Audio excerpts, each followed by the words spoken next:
occult things that are coming up to the surface is going to be absolutely no surprise at all. And for others, it may just shake the very foundations of their false sense of reality. Many have not realized that the reality that we're living is in fact an inverted reality.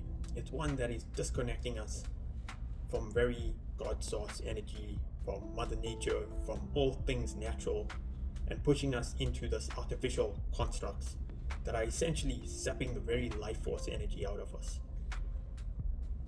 Now, unfortunately, this can go in a number of ways. There are many that are going to remain oblivious of it. There are some that are just going to take the surface level stories and are not going to delve deeper to understand what is really transpiring in this reality.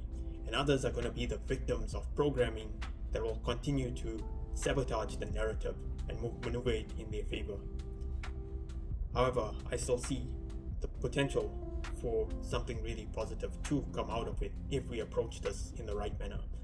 For those who have not had their sense of reality broken, this is the opportunity to delve into it much deeper, to really reconstruct your sense of reality so that you come in better touch with organic reality, recognizing how this reality that we've been living in is a matrix overlay. It's a programmatic overlay on natural organic reality that has been diverting human attention to all things that we should not have been paying attention to in the first place. We've given excessive importance to the role of money and wealth in our lives, and probably will continue to do so as the system continues to crumble apart until that final reckoning comes to say, wait a minute, how we've been living our lives in this unconscious manner, giving importance to materialistic things, has diverted us from what we ought to be doing, from the evolution that we should be seeking in this human birth. There are some who refer to this planet as a prison planet which many are following the conventional norms of society and not coming to the recognition that we are even in a sort of prison-like scenario. And the prison-like scenario is being orchestrated by this matrix overlay that's being placed on us, diverting people's attention, constantly keeping people on this hamster wheel, chasing money rather than chasing health, happiness, prosperity, and well-being for everyone. If one even just takes a simplistic view of it, in what way, shape, or form did it ever make sense that such a large proportion of our wealth is being vested in the hands of like 1% of these elites? That there are so many people who are suffering in poverty, in homelessness, when there's never actually a need for such things.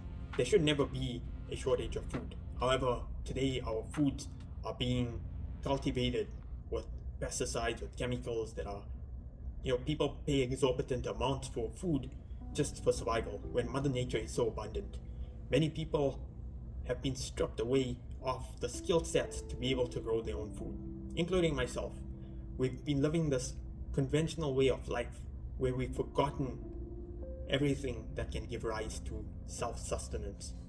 And now is the opportunity, as this reality starts to break for more and more people, for people to come together and to start to recognize how we've been played in this entire system and to start to reconstruct it so that it is for the benefit of all beings, that we can start living this life much more consciously aware.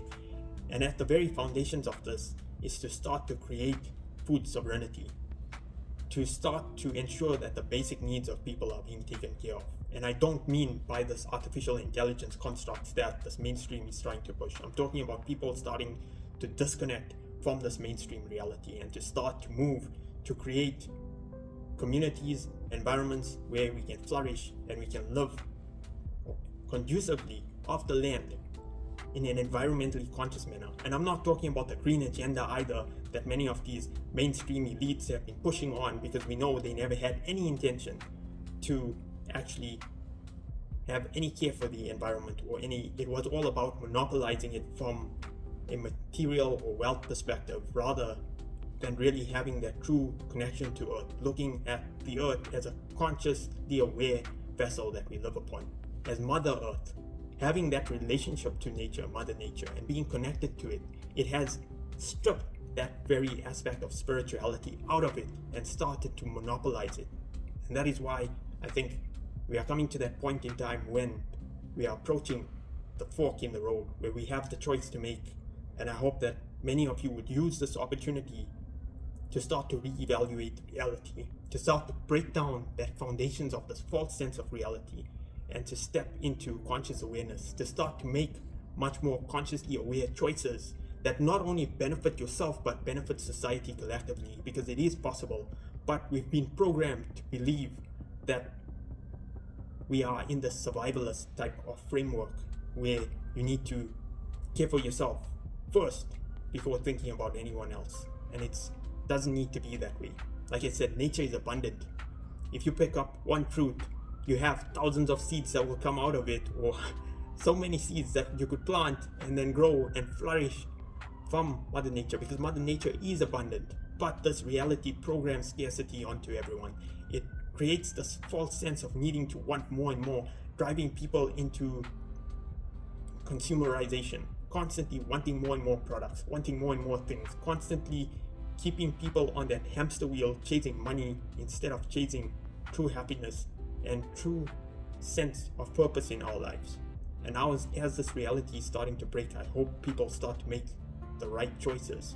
I hope we all can come to that moment of recognition when we really need to connect to higher and divine, to separate ourselves from this ego, this false sense of reality, and to start to make these consciously aware choices that no longer bring harm to Mother Nature, the earth, the animals, and to start living consciously aware that we have this nurturing sense towards all of nature, towards all fellow human beings. And we do this by starting to take it in those incremental steps from the very foods that we eat, to start making those choices, to recognize that I don't need to be consuming animal products. These are all these false sense of teachings that the mainstream has been pushing down on people, that you need to eat meat to be able to get protein, you need to have certain types of foods in order to just sustain your life. That entire narrative needs to start being recognized for what it truly is, because many of us are not living out in nature where we're hunting and gathering food for survival. We're actually purchasing them from storefronts that who knows what atrocious tortures they are putting these animals through, and we are consuming these foods unconsciously. There's a need for us to be much more consciously connected to the foods that we consume. And I understand that for many of us it may not be as easy. However, the first thing that we can start to do is to start making these choices, to start choosing food alternatives that we are putting in our body that come from much more whole food sources, that are free from all these karmatic harms that are being imposed on these animals. I'm talking about the consumption of meat a lot because it is one of those scenarios within our world that has a very heavy karmic footprint, because intentionally in the way in which these corporations have been utilizing this entire space to be able to perpetrate more and more of these dark occult hidden things on society is by creating this karmatic imbalance. And one of the places which has a very heavy weight on the collective consciousness of humanity is this animal industry, the meat industry, which ends up building such a huge negative karmic effect on this planet. And if it doesn't come into balance, it ends up having this ripple effects that gives rise to so many people suffering from human trafficking, child trafficking, and everything. To balance out these karmas, we no longer need to be unconsciously consuming certain foods when there are alternatives. We've been lied to as a society, and it's time that people start to become more aware, much more consciously aware from the very foods that we eat. We have a choice of conscious awareness, and it's about time that we no longer choose to become oblivious of what we consume and to start becoming more aware. And I'll give you an example. Whenever you think about little kids, they're always very curious about the food that they're eating. Now, I'm not talking about every single child, but in most instances, if kids knew exactly how a certain meat product was coming onto their plate, they knew the background story before it arrived on the shelves of a grocery store, they would be so drawn away from it.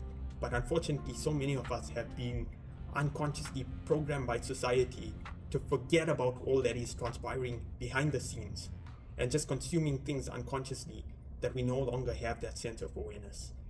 And so I apologize for this long rant, but it is an opportunity for us to now really start to become aware and to start questioning everything and not be oblivious to all that is going on, because these things are coming up to the surface for a reason. It's coming up to the surface for us to now exercise that power of conscious awareness.